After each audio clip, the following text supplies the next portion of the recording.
हसन साहब, मैं आपसे पूछना चाहती हूँ, बैरिस्टर ओवैसी साहब आज कह रहे हैं कि ये ठोक देंगे का नतीजा है जो आज एनकाउंटर हुआ। मैं पूछना चाहती हूँ, बड़े अदब से, बहुत ही रिस्पेक्ट से आपसे पूछना चाहती हूँ, असदुद्दीन ओवैसी साहब ने उस दिन कुछ क्यों नहीं कहा 13 अक्टूबर को, जब गोलियों से राम गोपाल मिश्रा को ठोक दिया गया था, उसकी जान चली गई थी। उसकी पोस्टमार्टम रिपोर्ट मेरे पास है और उसमें पता क्या लिखा है, शरीर में 25 से 30 छर्रे के निशान, छाती, गले और चेहरे पर छर्रे के निशान, पैलेट्स के, ज्यादा खून बहने के कारण मौत। दिखाएं पैरों के दोनों, दिखाएं मैडम रिपोर्ट, मैडम ठीक, ये पैरों के दोनों अंगूठों का 1/3 हिस्सा डैमेज, पैर पर जलने के निशान, सिर के बाईं ओर चोट के निशान। थोड़े से आंसू, 2 आंसू रामगोपाल मिश्रा के लिए भी बहा लेते। अब मैं जितना राकेश त्रिपाठी को मैंने, मैडम आपने मौका दिया, मुझे उम्मीद है कि दीजिएगा।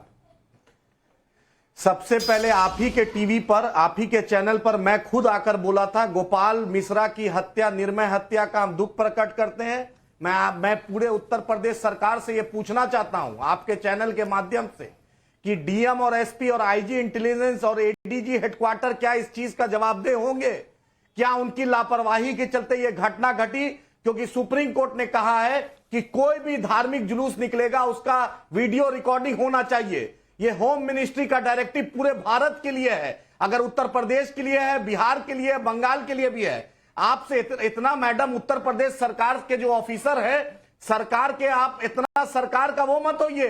सरकार आती जाती रहती है, इस देश में सुप्रीम कोर्ट है, इस देश में संविधान है, ठोक दो की नीति से नहीं होता है। जाकर पता कीजिए, डीजी वंजारा को भी जेल जाना पड़ा था। और इतना भाजपा सरकार कानून की बात करती है। छत्तीसगढ़ में तालिब शेख एक पुलिस कांस्टेबल हैं, उनकी बेटी को और उनके पत्नी को मार दिया गया, निर्मय हत्या कर दिया गया। उस पर बतलाइए कि छत्तीसगढ़ सरकार, साहू जी की सरकार क्या कंपनसेशन देगी?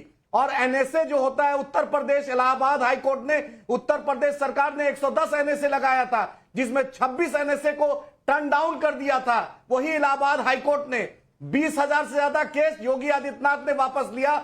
मुहर्रम के जुलूस पर जो भगदड़ हुआ था, 32 लोगों पर अभी योगी आदित्यनाथ की सरकार ने केस वापस लिया। जब मुख्यमंत्री अपना, मंत्री का, अपने लोगों का केस वापस लीजिएगा तो न्याय कहां से होगा?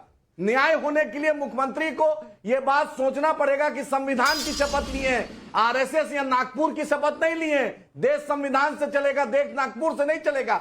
और इतना कंपनसेशन की बात कर रहे हैं, अमन प्रजापति, छोटेलाल प्रजापति, अजय, भारत, सचिन, शिव प्रकाश, कैलाश, सब हत्या हुई है इनकी। इनके घर में भी जरा कंपनसेशन दिखलाइए। अति पिछड़ा है तो कंपनसेशन नहीं देंगे, सिर्फ एक पर्टिकुलर कम्युनिटी को देंगे। मोबाइल के मामले पर उस अमन को मार दिया गया, और उस 3 साल की बच्ची को नोएडा में रेप हुआ, लखनऊ में 13 साल 14 साल की बच्ची का गैंग रेप हुआ। कब योगी सरकार जगेगी? कब योगी साहब अपने संविधान का दायित्व निभाएंगे कि सिर्फ टीवी शो पर बड़ा कैप्शन चलेगा? कब उनको न्याय मिलेगा? बच्चियों का रेप हो रहा है मैडम, 3 साल की मासूम बच्ची का। इस पर बतलाइए योगी सरकार क्या कर रहे हैं? लॉ एंड ऑर्डर कब होगा? तू इधर उधर की ना बात कर, तू ये बता कारवा क्यों लुटा? आप अन्य मुद्दे उठाना चाहते हैं, मैं उन मुद्दों पर भी जरूर बात करना चाहती हूं, लेकिन आज का मुद्दा है तो आज के मुद्दे पर बात कर लेते हैं। और हर्षवर्धन त्रिपाठी, मैं ये पूछना चाहती हूं कि ये कौन सी मानसिकता है कि अगर एनकाउंटर होता है या गिरफ्तारी होती है तो लोग आंकड़े तो छोड़िए, वो तो भूल ही जाते हैं, लेकिन बचाने निकल आते हैं उनको जिन्होंने एक जान ली है। मैं पूछना चाहती हूं, ये कौन सी प्रवृत्ति है कि सब निकल आते हैं बिल से बाहर? अरे ये फेक एनकाउंटर हो गया, अरे ये फेक एनकाउंटर हो गया।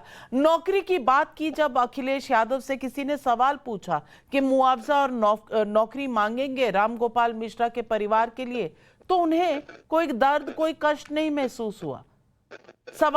सवाल इस बात का है कि ये इस तरह से निर्मम हत्या पर आपको बचाना है और धर्म की राजनीति करनी है, तो वो भी आरोपियों के साथ। मृतक के साथ नहीं। नविका जी, मैं आदिल हसन को थोड़ा 30 सेकंड क्या 2-3 सेकंड और देता हूं। मैं ये चाह रहा हूं, उन्होंने एक बहुत गंभीर बात कही कि किसी मुस्लिम हेड कांस्टेबल की हत्या कर दी गई। वो कहाँ की गई, बस एक लाइन बताएं, फिर मैं अपना जवाब देता हूं। आदिल भाई, कहाँ की गई? सुनिए, मैं मुस्लिम हेड कांस्टेबल की पत्नी और बेटी को छत्तीसगढ़ सरकार में निर्मय हत्या की गई, बतलाएं कि क्या इंसाफ मिलेगा। उसने अपना फर्ज निभा रहे थे, बतलाएं। अरुण शाह की छत्तीसगढ़ सरकार समझ गए, छत्तीसगढ़ का वाक्य बताया उन्होंने। फेडर डाउन हर्षवर्धन त्रिपाठी। देखिए नविका जी, टीवी चैनल पर बैठकर ये नेता प्रवक्ता लोग कितनी बेईमानी करते हैं, ये इसीलिए मैंने कहा कि 2-3-4 सेकंड और दे दीजिए। छत्तीसगढ़ में हेड कांस्टेबल जिस शेख की बात कर रहे हैं और उसकी बेटी की हत्या कर दी गई धारदार हथियारों से। किसने हत्या की है जानती है? कुलदीप साहू ने हत्या की है। और वो कुलदीप साहू कौन है? वो युवक कांग्रेस महासचिव है। उसको पुलिस ने पकड़ लिया है। उसके खिलाफ छत्तीसगढ़ की जो विष्णुदेव साय की सरकार है वो कार्रवाई कर रही है।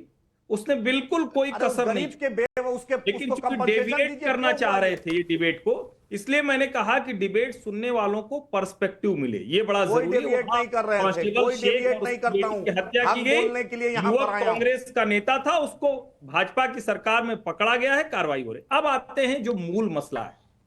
असली मसला यही है कि क्या भारतवर्ष में जो भारतीय संस्कृति, सभ्यता, त्योहार, पर्व, उत्सव हैं, उसको मनाने के लिए किसी से इजाजत लेनी पड़ेगी।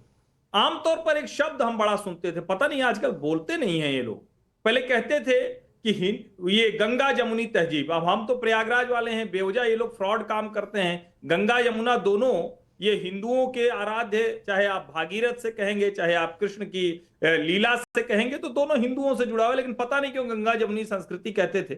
चलो उसी को मान के कोई प्रतिमा विसर्जन, कोई गणेश विसर्जन, कोई नवरात्रि, कोई दुर्गा पूजा, कोई विजयादशमी, कोई दशहरा, क्यों नहीं आपके मोहल्ले में पूरे स्वागत के साथ वो निकलनी चाहिए?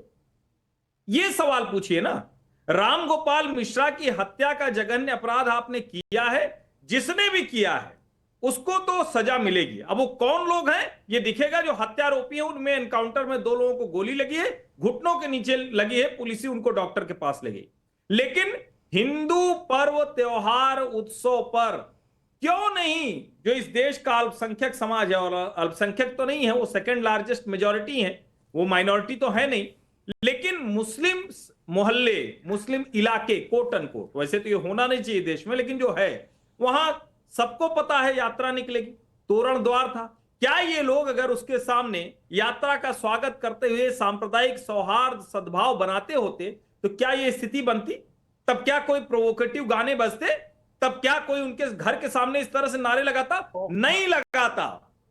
ये सवाल पूछना